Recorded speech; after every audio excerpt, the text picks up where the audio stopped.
It's reading and it's listening to podcasts like yours, and it's expanding your mind because number one, I don't think anyone ever really truly becomes an expert in anything until that thing that they're an expert in no longer works, right? It's historical. But you don't have to do the day-to-day work for it. It's a true business. If you were to go out and buy, let's say, a chain restaurant, you wouldn't necessarily work behind the cash register for that particular business. You would own it and you hire managers for it.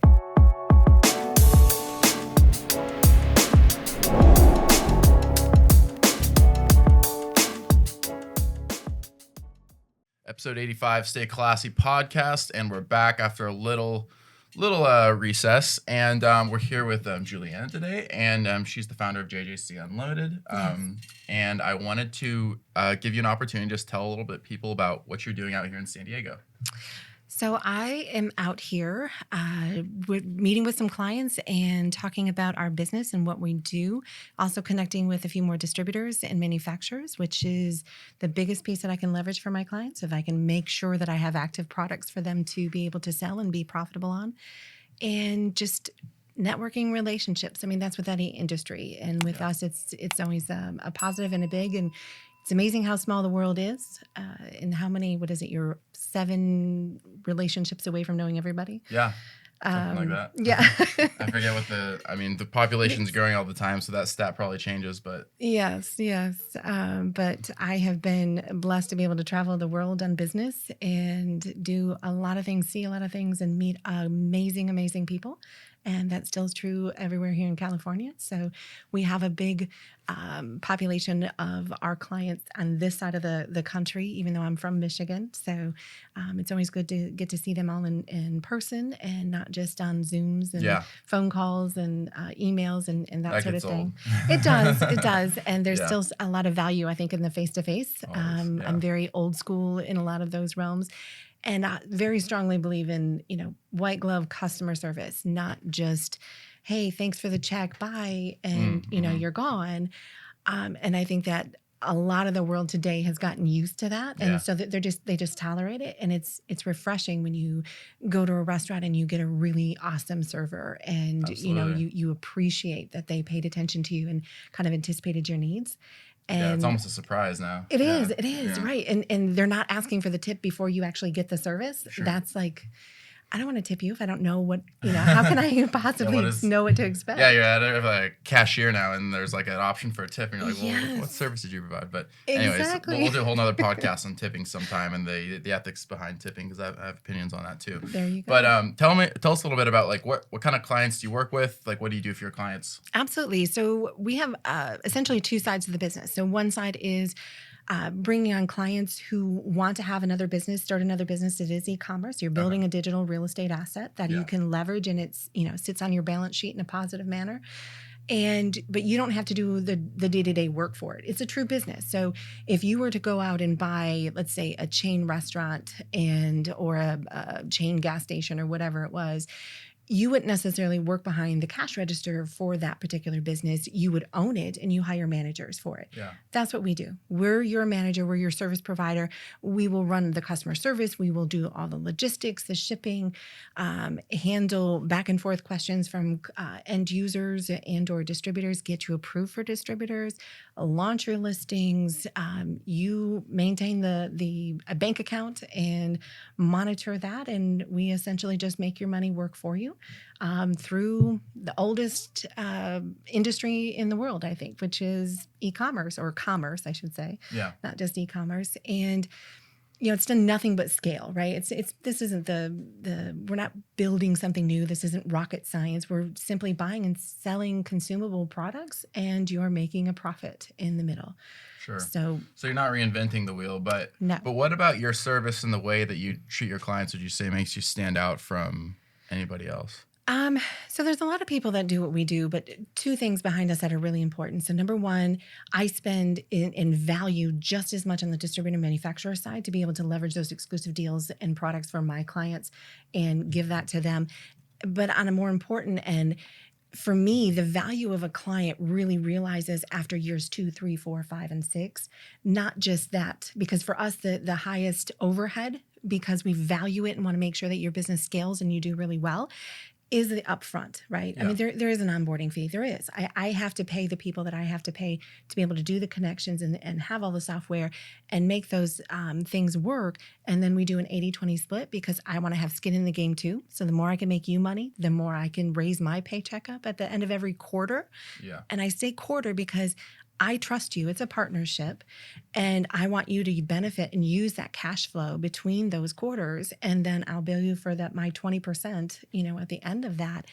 But something that's really big is I'm going to give you emails on a weekly basis for the first couple of weeks because you can't see everything that's being done with your store once it gets opened. But you're treating it like a business because you're having a company, you have a business bank account. And so you're going to see what goes on, the stages that happen. And then you're going to see listings go up and then you're going to see sales coming in. And it's kind of a rinse and repeat, but you're playing on marketplace rules. And so it's our job to make sure that we're within those terms of services. My goal is to get you on 3 marketplaces. And we do have a single marketplace option as well, but 3 marketplaces, which is an actual like franchise, leveraging those same distributors, and then just scaling your business when you don't have to be on the day to day. So you get revenue while you sleep, 24/7, 365. But then keep you informed on what's going on, right? I mean, because I can do everything perfect and keep your store metrics up. But consumer identity protection, you need to make sure that and I would, make you aware of that, like you do an ID verification request or your physical address for your business. They want to make sure that that's accurate and that you're a real United States citizen and all kinds of good stuff. You have to, hold your driver's license up and bend it around and turn it and flip it and give your blood type. No, you don't have to give your blood type, but Everything but that. Yeah. But yeah, it's a business. So you want to see those full reconciliation reports. You want to see your returns and where they're going. Make sure you're not losing money on that, and move on. Make it grow. What would you say is the most difficult part about scaling the business for your clients? Like some people talk about like capital, some people talk about like other things. Like what would you say is the biggest? Absolutely. So the biggest thing, obviously, on the client end, and these are expectations that I go over with them on, because I have expectations for them, and these are the ones that traditionally they have set out for me. And if they have other ones, I'd love to hear that too. But I want to know what their goals are. Like, are they looking to add an additional full income, comparative to what they're making now, or do they have a certain dollar amount, or they want to retire their wife, they want to buy a home for their parents, what are their goals? Yeah. So I can make sure that we're getting those hit and reach for them, because in turn they're going to help me reach my goals, which is to continue what we're doing and have a long-lasting relationship. Absolutely. But the biggest challenge is it's just keeping it fresh. It's all about the data.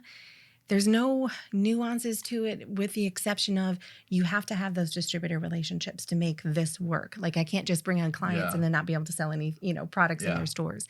So I feel very, very strongly about that. And we've spent almost 20 years building that network of distributors and manufacturers up. So all over the country. All over the world. All over the world. Okay. Yeah, domestic and foreign. So we do a fair amount of importing and exporting. We sell on other same marketplaces, but in other countries. So you're looking at Canada, Mexico, the Middle East, Saudi Arabia, Australia, Egypt. The marketplaces aren't just here for the U.S., even though we sell the largest. But e-commerce in general, is set to reach like $7.2 trillion in the next 2024, 2025. Not billion, trillion. Yeah, T. Yep, it's in Tom. Yep. That's a lot of money. It is. What I was going to ask you is like, so, I mean, at the point of business you're at, and, you said you've been doing this for 20 years or so, but at the very beginning, I'm sure it's very, very difficult to get those first few kind of key relationships with distributors to kind of build the critical momentum, that critical mass that you need to expand. Yeah. So for people, for maybe like young entrepreneurs or people who are like first starting out, who feel like they can't get that first, key relationship or that first build that momentum, like what do you think was the key for you? Like what techniques did you do to build your network? So I shouldn't say I cheated a little bit, but I cheated a little bit in a sense that because I've been doing it for so long, I was able to build a network kind of the old-fashioned way, where you call people up. You don't just send an email and expect them to respond or DM them. I mean, not to say that they don't, but they get flooded with that, especially nowadays. It doesn't stand out. No.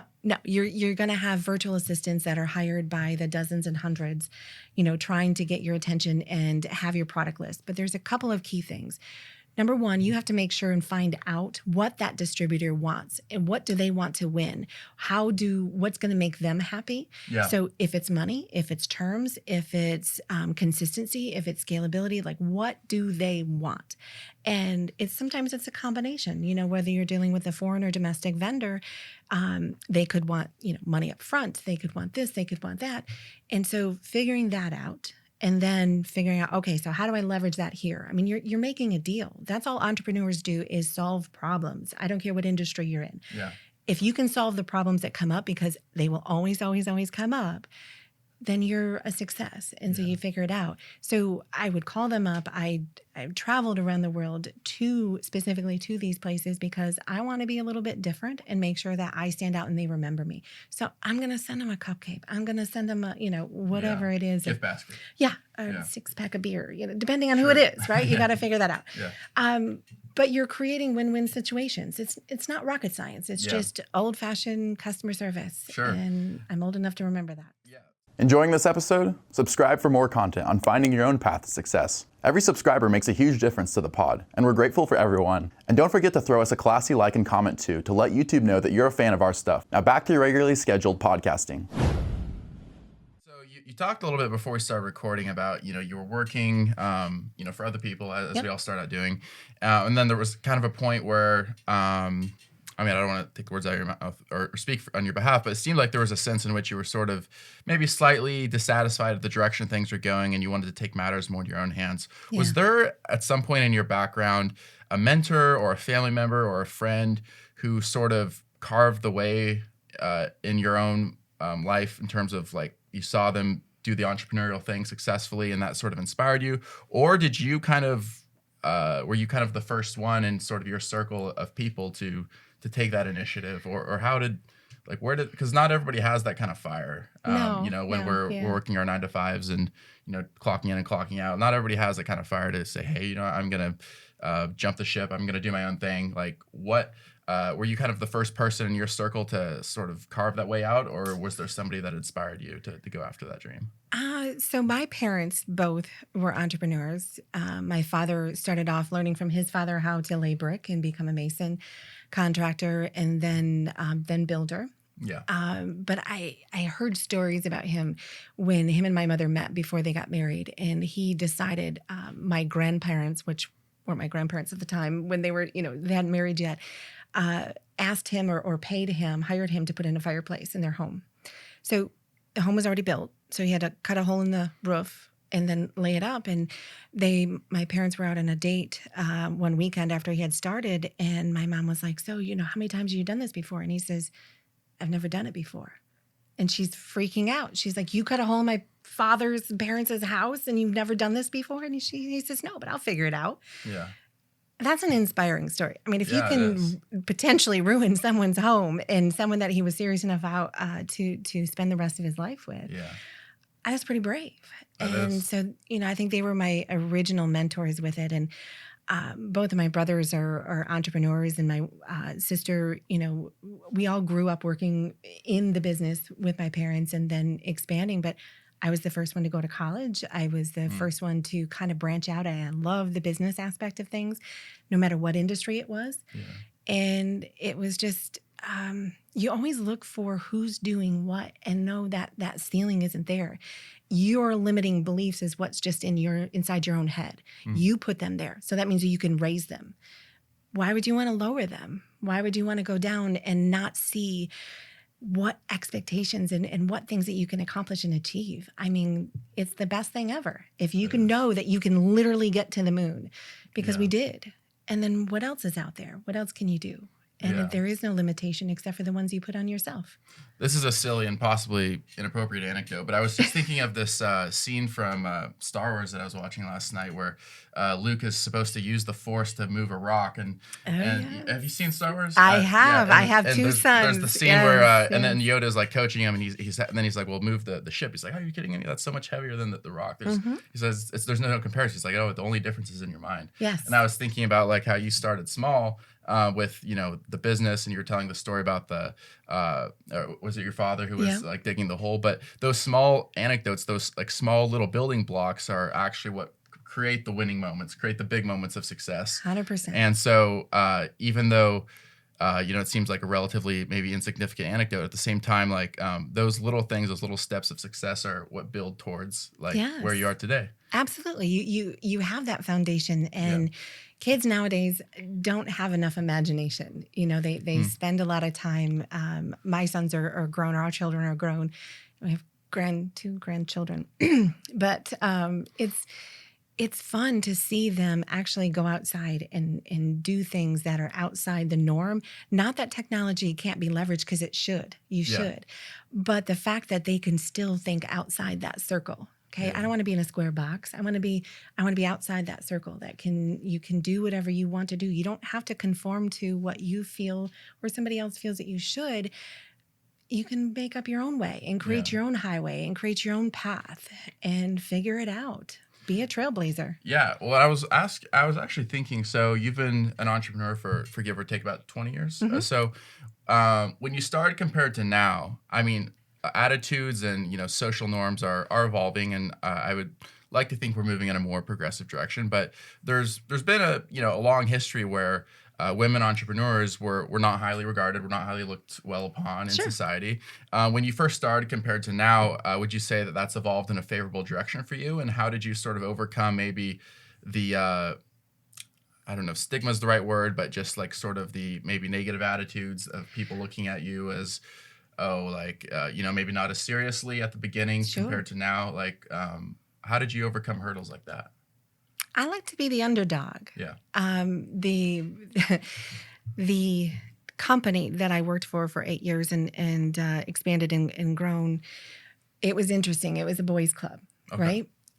Construction is a boys' club. Oh, I mean, it totally is. Definitely. And I mean, restaurants is fairly neutral, what you're doing, but it's always, little miss, little lady, because you're a waitress or you're this, you're the hostess, that kind of thing. But there's two things. Number one, I don't think that if you go out and use the bowl instead of just giving a little honey and being sweet about it and ignoring whatever they're thinking, I don't want to play the victim that's behind it. And so if I give them that attention, if I give them that thought, then that gives them that power and that leverage. And so I honestly don't think a lot about it. And I'm doing my own thing. And my husband is smarter than I am. He's my foundation. He's my rock.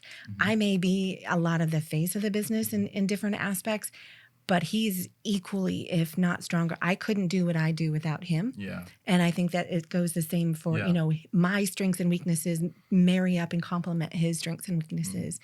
And we're able to do that together. It's not alone. It's not alone at all. And I don't think anybody anyone's truly alone. Exactly. You being a solopreneur is a lonely place. Yeah. And even I feel like even somebody who's maybe like single but I feel like everybody has at least somebody in their life that's you have to propping collaborate them up in some way. Absolutely. Yeah. You have to collaborate. You have to. And so I don't want to play the victim. I just want to ignore where they're at. And, if that's their thinking and their beliefs, if they think that I can't do it because I'm a woman or I can't do this because I'm a woman, I feel bad for them. I do. Yeah. I feel sorry for you because you're limiting yourself and expanding your thoughts and saying, I'm not looking to do anything different than you're doing. And I'm going to give you that information. I'm going to show you where it is. You ask me about any single wear part on any type of agricultural construction machine part, I could tell you what it is and what it goes on. Yeah. Never driven the machines, nor would I ever.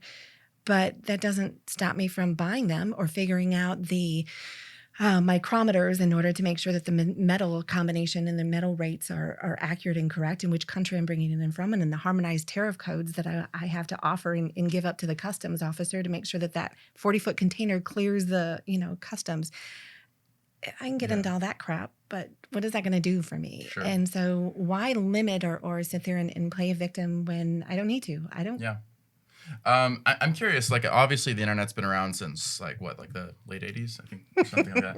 But Something like that. But there was the .com bubble in the Yeah. was it the late '90s, early 2000s.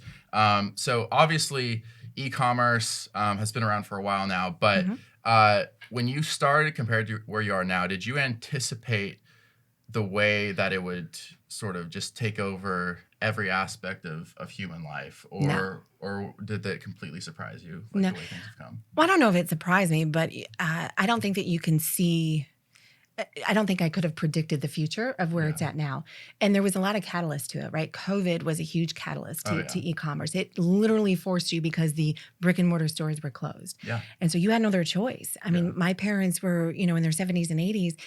They didn't know how to do any of that. And so but they were forced to because there wasn't another option. But, it was the wild, wild west back in 2008 and 9 and 10. And then the real estate market crashed like what you were talking about, and bad mortgages out there. And so, but one thing remained true is that commerce always happens, whether it's wartime, peacetime, good economy, bad economy, it always happens because it has to. Yeah. People need products and they need their consumables because independently, I do not have a self-sustaining farm. Maybe I would like one someday, but I don't have one. And I still need, paper towels and toiletries and cleaning supplies and things like that. And so I'm not self-sustaining. And I think there's a teeny tiny percentage of people who are. And so you have to figure out where you're going to get it from. Marketplaces were always like the wild, wild west in the beginning.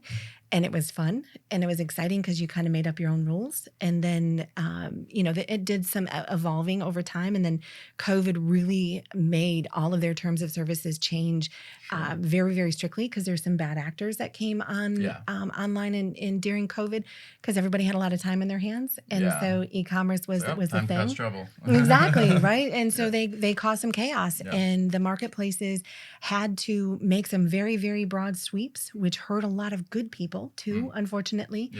But it's their marketplace, it's their sandbox. And so you need to abide and play by those rules. And then again, it's about solving the problems. I'm not saying that there will never, ever come an issue or a problem. I'm saying that I'm going to help you figure it out. And I'm going to figure it out. If I can't figure it out, I'm going to figure out who can figure it out and solve those problems. But it's business. If there was one business that was always 100% rainbows and rose petals, oh my gosh, we'd all be in it, right? Yeah. But there's not. And so you have to be able to stick with them, good and bad, and take care of your clients and solve them and know that you're there. Did you subscribe yet? If you like our content, it's the easiest way to support the pod. Hit the subscribe button on the bottom right and keep it classy. So I don't want to steer into the political lane, but like in terms of macroeconomic like trends that affect like e-commerce. So you've been doing this for again around 20 years. So you saw the 2008 crash. You saw the markets go up and down the last couple of decades. COVID happened. What would you say are some of the ways, again, speaking from like a larger scale perspective, that whether regulations or just like market trends have evolved that have most affected your business, like things that you keep track of, like so that you can do right by your clients in terms of like the larger picture of things? Absolutely. So from a larger level, you have to make sure that you're counting on tariffs, right? I remember in 2010 or 12, something along those lines. I forget the exact year. I apologize, but bringing over containers on the water, ordering from other countries, and that container left. And before it arrived, we had a 25% tariff that I, knew was on the horizon. But that's a big tariff when you're talking about $100,000 container worth of goods, and you have to pay $25,000 versus it should have been 3% before. So there's a big difference, and so you have to be able to accommodate for that. But obviously, one of the advantages of buying overseas is that you get a better price because you're buying in bulk. So if I'm buying that, we were able to absorb it, but that still cut a pretty big, significant piece in your market. So you have to know what's going on in the world stage, not just on our here in North America. And pay attention. You need to know what potential coups are going to happen, or what things are going on, especially when you're importing and exporting. But even domestically, you have to understand what the transportation and logistics systems is. Sure. And so if I'm, taking something and shipping it rail and then truck shipping or LTL or small package, I have to know. You got to know all those variables. Yes, what's going on and where we're at. And in the center of the United States, or at least down here in the lower 50, Kansas is peak point, because that's almost the exact center of where everything else is on the East Coast, West Coast, southern ports and northern. You have to be aware of trends too, not that you necessarily stay on top of them, but if you're buying in a wholesale manner and you've got $20, $30, $40, $50,000 outlaid in product, I have to have a really solid data and then that's going to sell, right? And then you're going to make a profit, because I can't control the prices. And so people's supply and demand changes on a minute by minute basis, second by second sometimes. So I have to make sure that I have a secondary plan, a third and fourth and fifth plans to change that product around or reinvent it so that we don't lose money on it and that you can, figure it out. Yeah. Hey, Steve, before we move on, can I just kick in a real quick anecdote about tariffs? Yeah. So I used to own a brewery before the video production company. And after I sold the brewery for a couple of years, I worked for a company that made control systems for breweries, like high-tech fermentation controls and stuff like that. It was a boom in new breweries opening. This is about 2015. And we would get something like 30 inquiries through the website, new breweries opening up, needs a control system, and I would respond to these as the head of sales and marketing.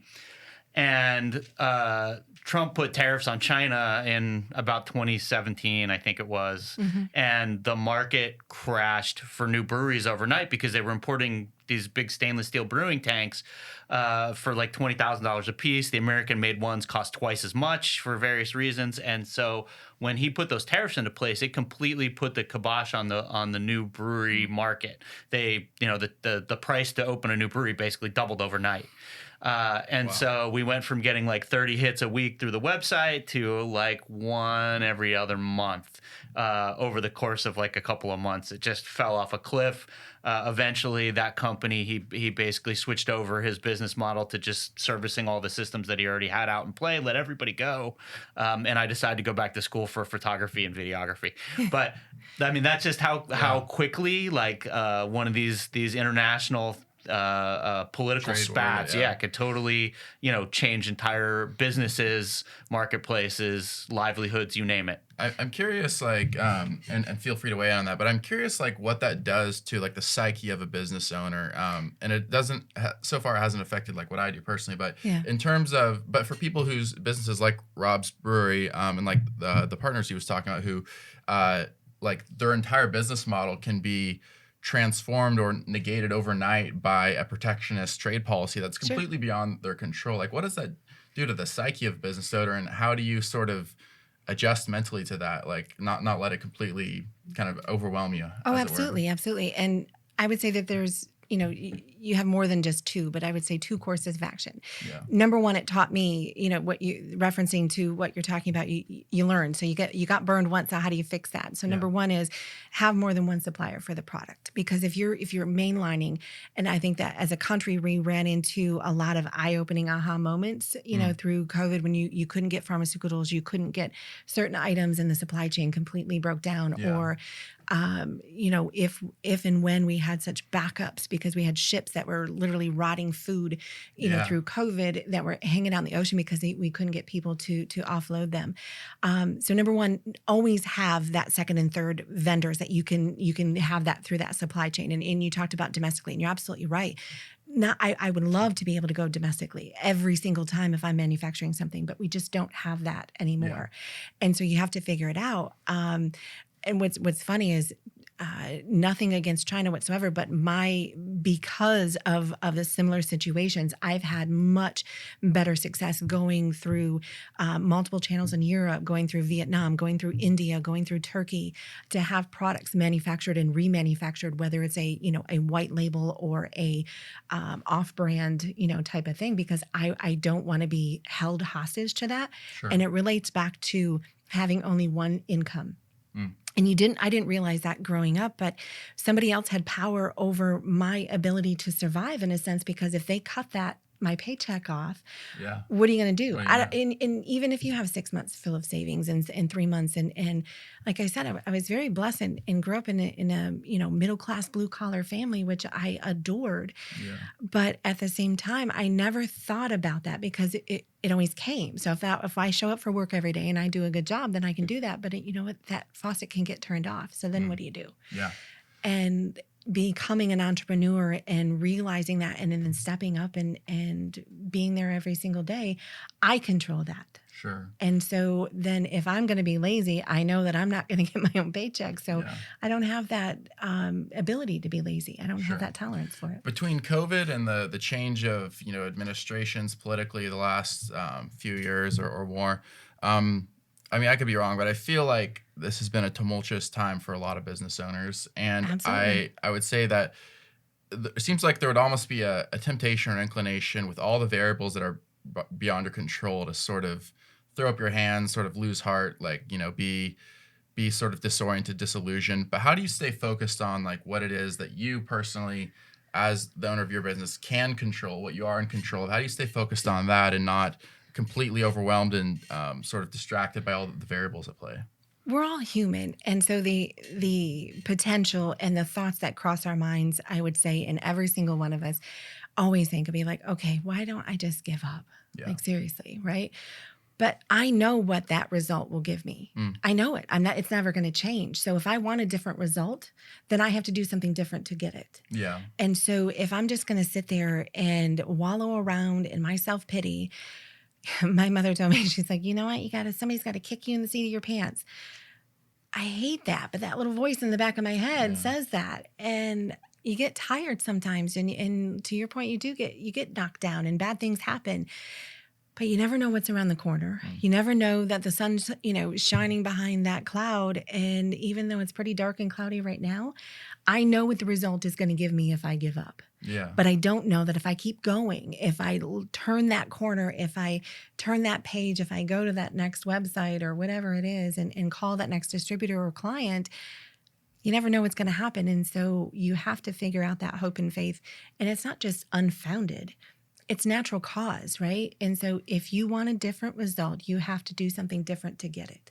Sure. So I know what it's going to be like if I just give up. Someone recently, I can't remember who it was saying something along the lines of like I think it was maybe Alex Hermosi. I don't know if you're familiar with him, Yep. but he said something like the entrepreneurs who are successful are simply the ones that survived. Mm-hmm. Like that literally like survived like sort of the thinning of the herd or whatever. And Yeah. I feel like there's that I think I could be wrong. I think everybody has moments in their mind when running a business when they think like, maybe it's time to call this in. But Right. but the motive, the why has to be sufficiently strong to push you by those moments. So, for you, it sounds like, you did have people in your circle and, people in your life who pushed you in the right direction, equipped you with the right set of motivations and intentions when you went about starting your own business. But what would you say is like, and it doesn't have to be a single thing, but some of your biggest sources of motivation now after 20 years of doing this? You have a family, you have a successful business to maintain a reputation, but like beyond that, like what keeps you going like underneath to not just want to maintain, but to continue to grow? It's reading and it's listening to podcasts like yours, and it's expanding your mind because number one, I don't think anyone ever really truly becomes an expert in anything until that thing that they're an expert in no longer works, right? It's historical. It happened in the past. It's not progressing. And there's a lot of industries will always continue to progress, mine included. And so I have to keep learning and keeping it on top of that. But the biggest thing is reading other people's situations and opinions, whether it's John C. Maxwell, whether it's Patrick Bet-David, whether it's Napoleon Hill, and many, many, many, many other authors that are phenomenal. Because again, it's not reinventing the wheel, but it's reinventing yourself and pouring back more into yourself so that you can pour in more into others. Yeah. And it's not a cliche. It's not this. I never really liked college, but at the same time, I've learned 100 times over what I could ever have learned, even though I didn't go to, it was mostly online. And, I started off with, going away to college in Pittsburgh, but you learn more when you after you've experienced some life, after you have figured some things out, after you've been exposed to things. And I'm thankful that I was able to be have that exposure at a young age and growing up. I mean, if you're 16 and you go away to Pittsburgh, and I'm from a small town in Michigan, it's a pretty big step, pretty big step. I was out there, but at the same time, you learned, it's sink or swim. Sure. And it's interesting, but pouring into yourself. Yeah. So, I don't know if any specific examples come to mind, but I was thinking like the number of clients you work with, there's probably some cool stories in there about people you worked with who maybe were having a lot of trouble scaling their business, who maybe were down in the dumps, kind of not pointed in the right direction. You were able to reorient them, give them new life, help them scale successfully. Do you have any stories like that kind of come to mind, or like any kind of happy ending stories that you can think of? Yeah. There's each client is different because we're humans, and so you listen to their story, and I always want to learn from people because they all come from different backgrounds, different careers, and different industries. Sure. And I still love to learn, and so listening and paying attention to them. But we had two specific clients that jumped to mind right away, and they had both worked with another service provider such as ourselves, and for a year was one, and the other one lasted for 2 years.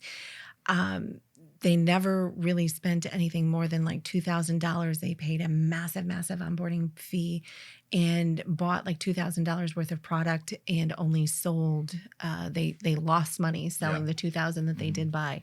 The other one that lasted 2 years spent about $10,000 in inventory. It was finally the second year that they were in business, and he never finished selling it. And they both came to us, and we were able to turn them around, show them how, because number one, clients should always remain in the primary seat, the primary control. You should never give up your main keys. Yeah. You always give a service provider, child access and secondary access for multiple reasons. And it's security. And these online stores, because it is a digital real estate asset, because it is gaining in value, you need to be really, really careful on how you treat it, how you run it, even as the owner. And so you want to maintain that control. And they still had them access to the stores. And so we had to go through and kind of reprioritize and protect them again.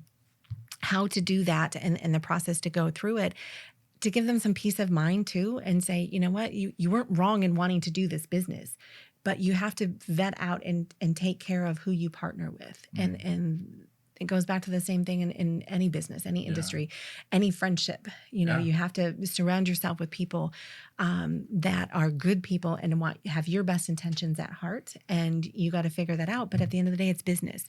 And so you have to hold them accountable. Yeah, absolutely. So what I was also thinking about was, you've talked a few times about this concept of digital real estate. For people who aren't familiar, what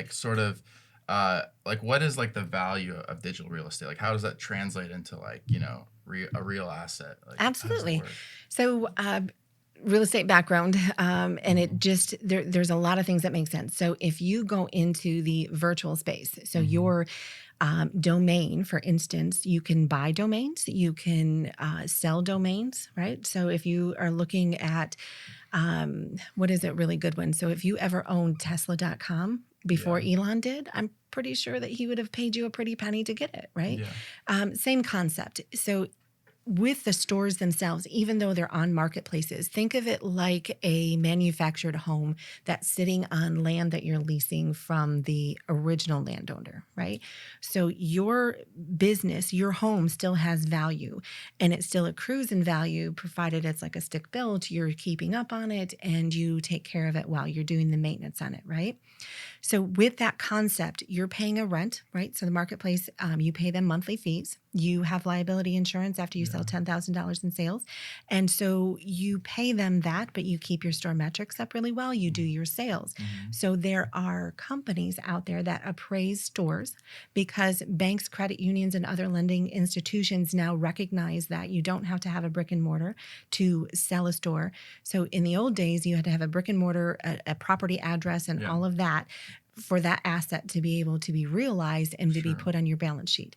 Now you can do that because it's a cash flowing entity that is valued over just its cash flow and sales and profitability. And then it also increases in value with the distributors' contracts that you generate and have access to for the products that are in your store.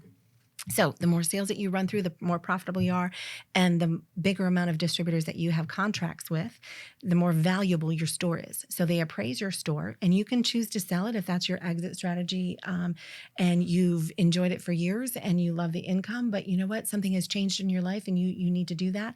Whether it's something that changed for the good or for the bad, it's still an asset that you can sell for 3, 4, 5, 6, 7, 8, 10, and it's really unlimited times the value of, or times your sales value of the store.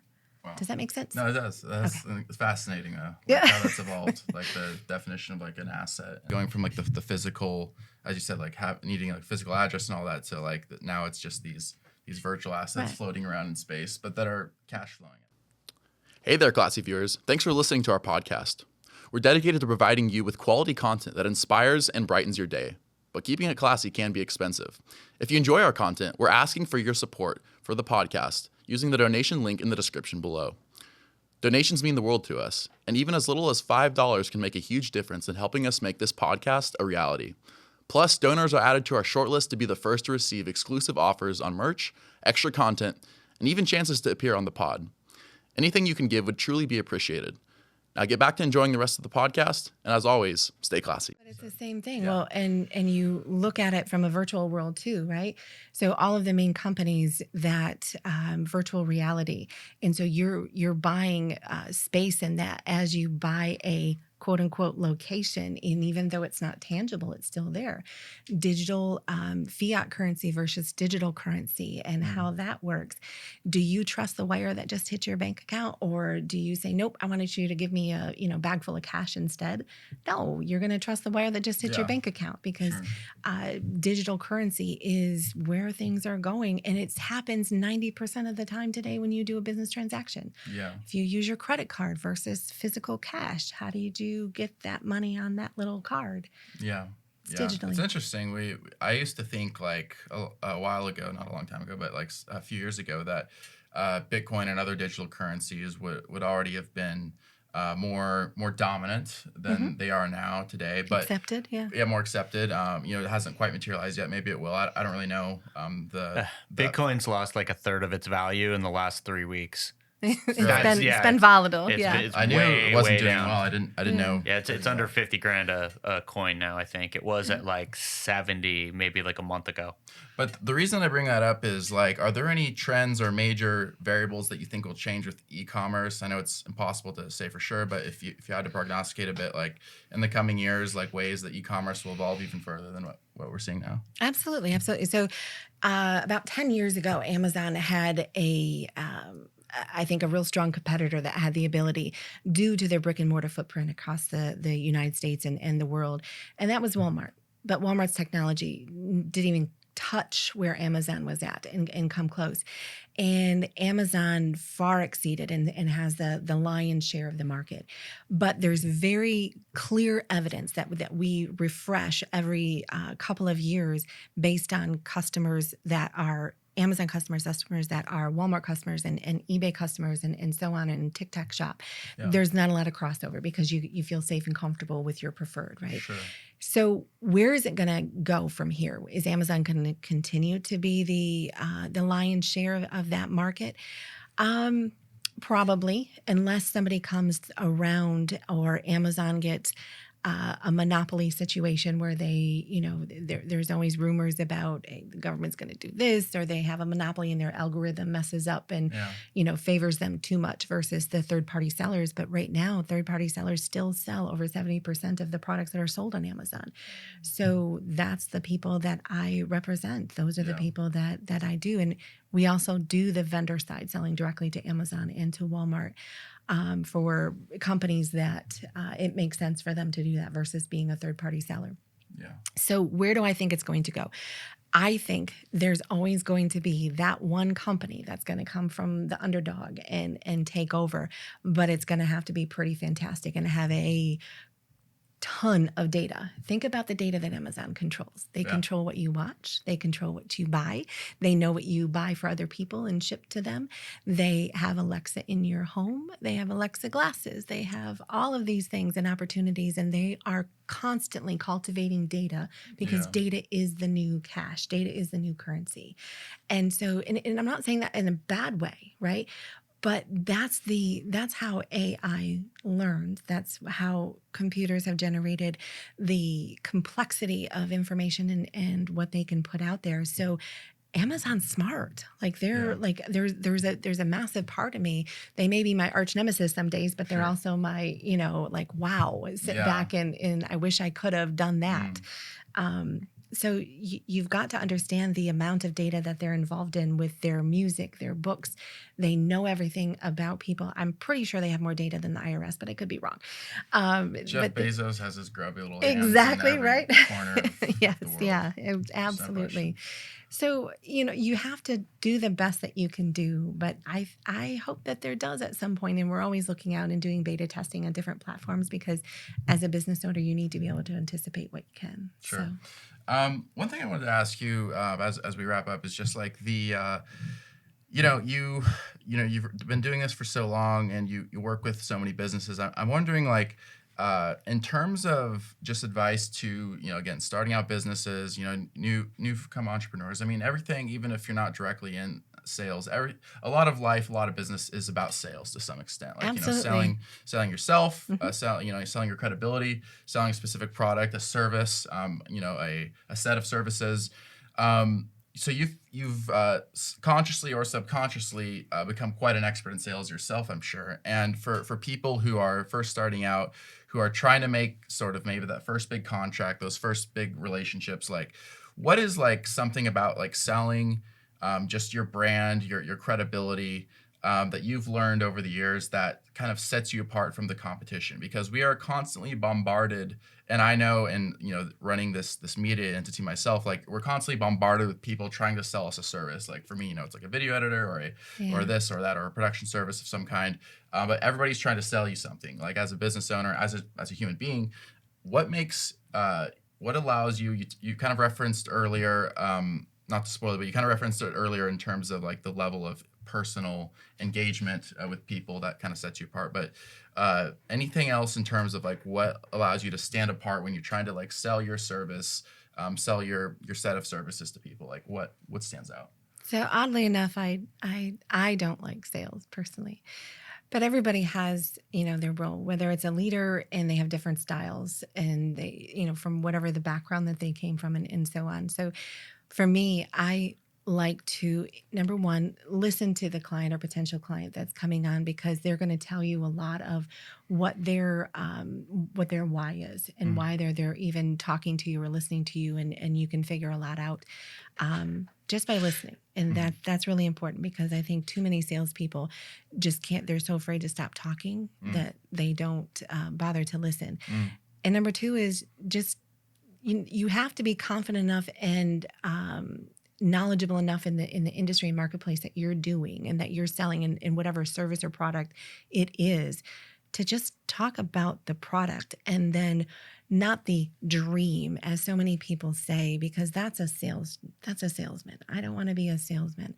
I want to just explain what I do, how I can make it work for you, and what you should be able to expect. And in return, here's what I expect from you as a client.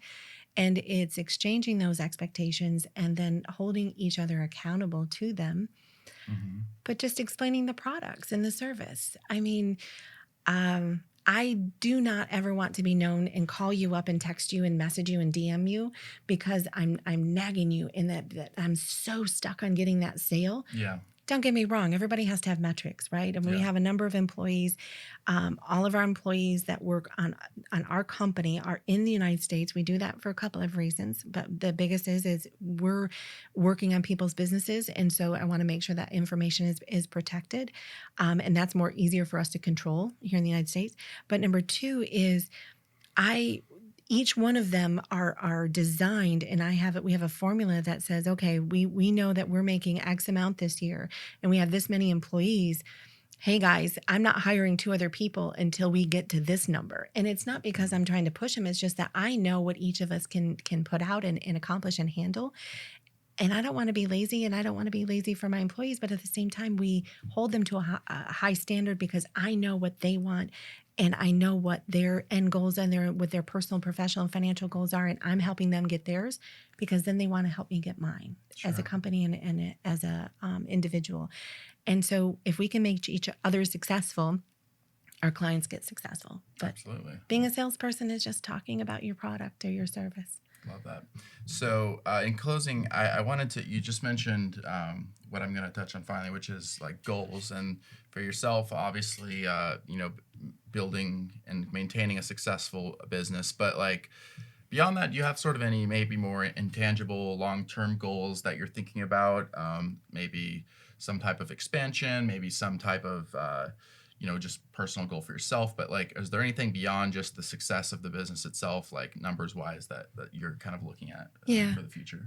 So for us, it's a means to an end situation or sort of thing. Is my husband, you have to have an income, you have to work, and we are passionate about what we do, and we feel real confident about what we do, and we have a track record that assimilates towards that. So, but for us, I love getting clients what they want and desire and being successful for that. But we also want to be in it, not the cliche situation, but I want to be able to, do some philanthropic work that doesn't necessarily have to be on the front page news, but my husband and I are passionate about it.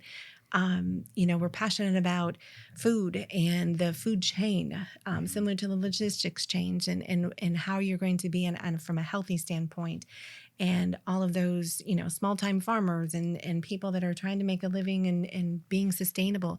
Super passionate about Alzheimer's. I had a grandmother that passed away of that, and what can we do, and how those two things correlate, and then where we can, do better and you call it pay it forward, you call it do whatever you want, and it's cliche, but it's fun. I want to be able to make enough money so that I can, take that carload that is just got out and it's, family of 5 or 6, pay their bill on my way out. Yeah. Not because they asked me to or that I feel, but because I wanted to, and being able to do stuff like that. That's the fun part. Like, that's better to do anything like that than any. Well, I love that you said too, it doesn't necessarily have to be, the front page, like in your face kind of thing. Because I feel like, and I don't want to generalize here, but I feel like nowadays with social media, there's a kind of a temptation to glamorize everything that's done, like philanthropic wise, like charity wise, to be like, hey, I'm doing all this good stuff for people. But I feel like it's often like the stuff that goes under the table, that goes unnoticed, that actually does the most for people. Yeah. And that's the most meaningful, because it's done purely out of love. It's done purely out of care, not out of desire for attention or No, fame. I don't want to have to talk about it. I enjoy doing it, and I'm not doing it for the purpose so I can go on Instagram and do a live. Like, hey, look at me. Yeah. No, I love that, and I think that's rare. That kind of genuine desire to help without getting any credit for it. I think again, we live in a time where everyone's like thinking whose fault it is or who gets the credit or pointing fingers and that kind of thing. And just, it's refreshing, I guess, to hear that there's people out there that are looking to do work for the good that it causes and not for the good that it does them. But yeah, so I just want to close, and thanks so much for coming on. But I really think that it's awesome, like what you're doing, like not just because of the kind of business it is, but also because I see the genuine desire to help people scale their businesses. You're clearly so passionate about this. It's really awesome to have you on today. So. It's fun. I definitely appreciate it. And thanks to everyone watching. And hope you find some value in it. And love to come back again when I'm in San Diego. Yeah. And one more thing. I almost forgot.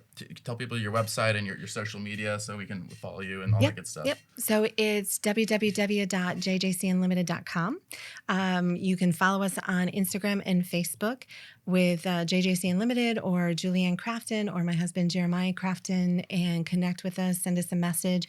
We have an 800 number on the website, and you can email us, Julianne@jjcunlimited.com. So. All right. Julianne Crafton with JJC Unlimited. It's so nice having you on the show. Thank you so you. much. Awesome. Appreciate it. We'll do it again soon. Yes. Awesome. That's a wrap, guys.